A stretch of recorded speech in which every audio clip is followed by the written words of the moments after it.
क्या आप जानते हैं कि आपके सीटेट एग्ज़ाम के लिए ये टॉपिक्स बहुत ज़्यादा इम्पॉर्टेंट हैं। टॉपिक्स के नाम आपने वैसे तो थंबनेल में देख ही लिए होंगे, फिर भी मैं आपको बता देती हूँ। सबसे पहला है आपका ADHD यानी कि attention deficit hyper activity disorder. दूसरा आता है आपका ऑटिज्म। तीसरा आता है आपका पोस्ट ट्रॉमेटिक स्ट्रेस डिसऑर्डर, जिसे हम शॉर्ट में कहते हैं PTSD। एंड साथ ही कुछ अदर लर्निंग डिसेबिलिटीज़ हैं जो कि आपके सीटेट के एग्ज़ाम के लिए मोस्ट इंपॉर्टेंट हैं। अगर आप पिछली बार वाला ऑनलाइन एग्ज़ाम में जो बहुत सारे शिफ्ट में आपके पेपर हुए थे वो उठाकर अगर आपने देखा होगा तो ये जो टॉपिक्स है ना, ये रिपीटेडली हर शिफ्ट में जो है अलग अलग टाइप से पूछे गए हैं। ठीक है, तो इसीलिए ये मोस्ट इंपॉर्टेंट टॉपिक हैं, इसीलिए ये वीडियो मैं आप लोगों के लिए लेकर आई हूँ।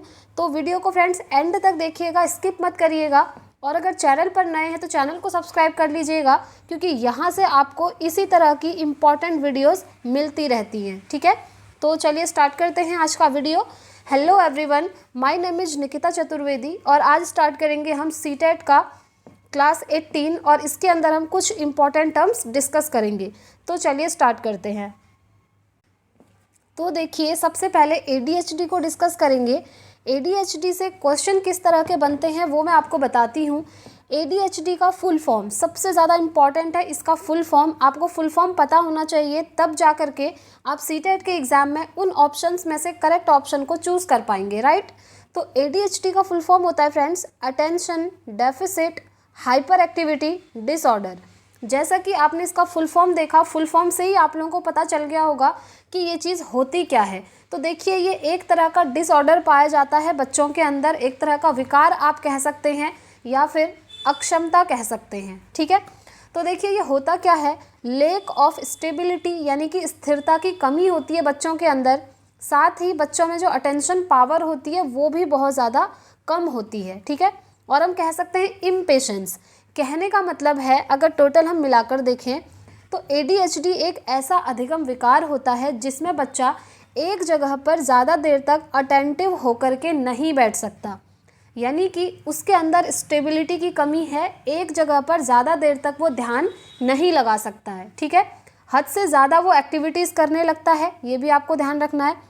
कहने का मतलब यही है कि उसके अंदर पेशेंस नहीं होता है, पेशेंस लेवल की कमी है, अटेंशन पावर की कमी है, जैसे कि आपने इसके फुल फॉर्म में ही देख लिया था। ठीक है, तो अगर अब आपके एग्ज़ाम में इस तरह का क्वेश्चन बन जाए नहीं फ्रेंड्स, बनेगा ही बनेगा डेफिनेटली, क्योंकि ये सीटेट का फेवरेट टॉपिक आप इसको कह सकते हैं। ठीक है, अगर क्वेश्चन इस तरीके का बन जाए कि बच्चा जो है एक टाइम पर बहुत ज़्यादा देर तक बैठ करके पढ़ाई नहीं कर सकता है, तो उसके अंदर कौन सा अधिगम विकार है, तो आप सीधे सीधे टिक करेंगे ADHD पर।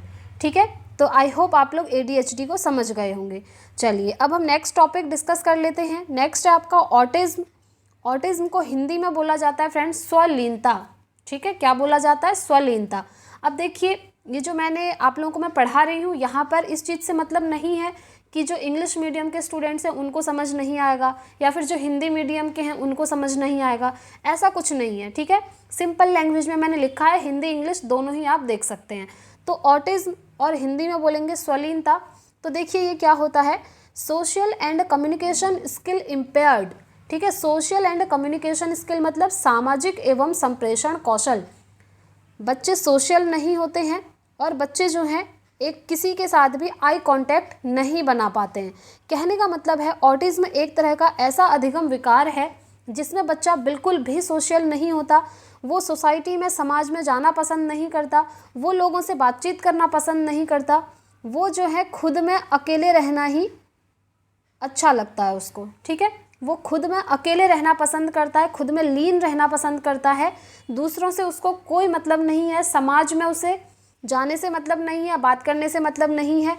संप्रेषण कौशल इसीलिए उसका अच्छा नहीं होगा। संप्रेषण मतलब क्या होता है? एक दूसरे से बातचीत करना, तो वो लोगों से बातचीत कभी करता ही नहीं है, समाज में कभी जाता ही नहीं है, तो ऑब्वियसली संप्रेषण कौशल में वो अच्छा नहीं होगा। ठीक है, तो यही होता है स्वलीनता, ऑटिज्म। और अगर ये चीज़ें होंगी तो ऑब्वियसली आई कांटेक्ट बच्चा नहीं कर पाएगा। अगर होता है कभी कभी ऐसे स्टूडेंट्स भी आपने देखे होंगे, उनके घर में अगर कोई आ जाए, उनसे बातचीत करने लगे तो वो आई कांटेक्ट बनाकर बात नहीं कर पाते हैं। क्यों?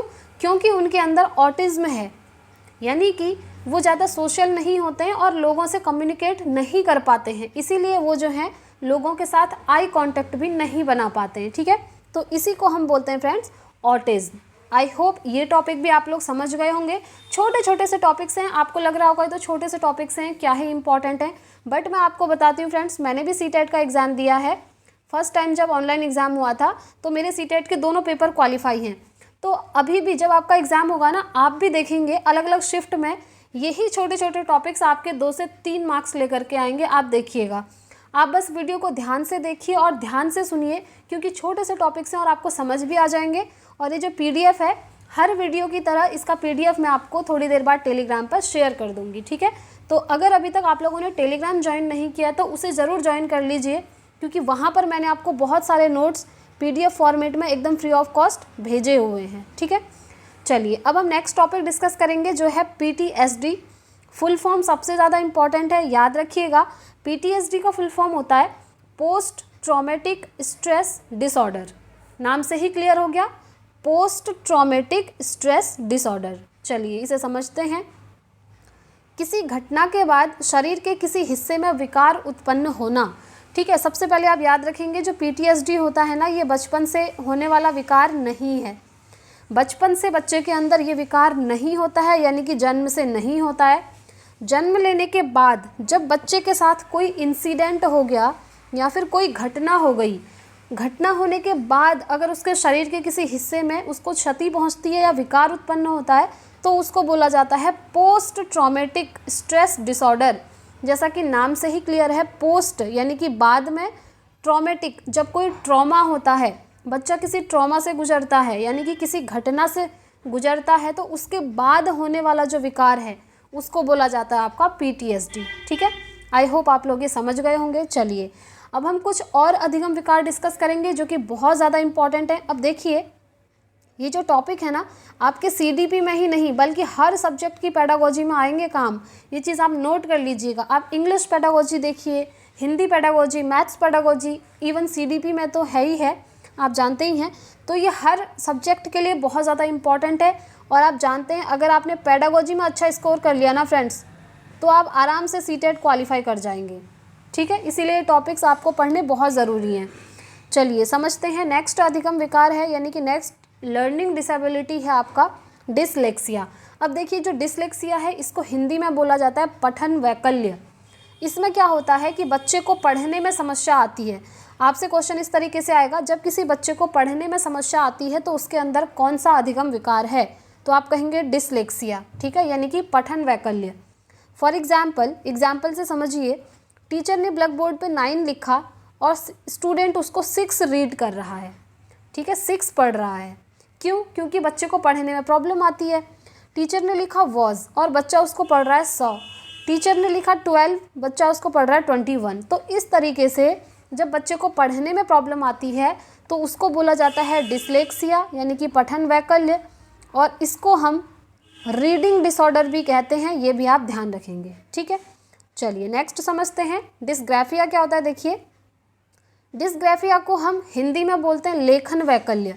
लेखन वैकल्य मतलब होता है राइटिंग डिसऑर्डर, नाम से ही क्लियर है, ये होता है आपका राइटिंग डिसऑर्डर। इसमें क्या होता है, बच्चे को लिखने में समस्या आती है तथा बच्चे की जो लिखावट होती है वो पढ़ने योग्य नहीं होती।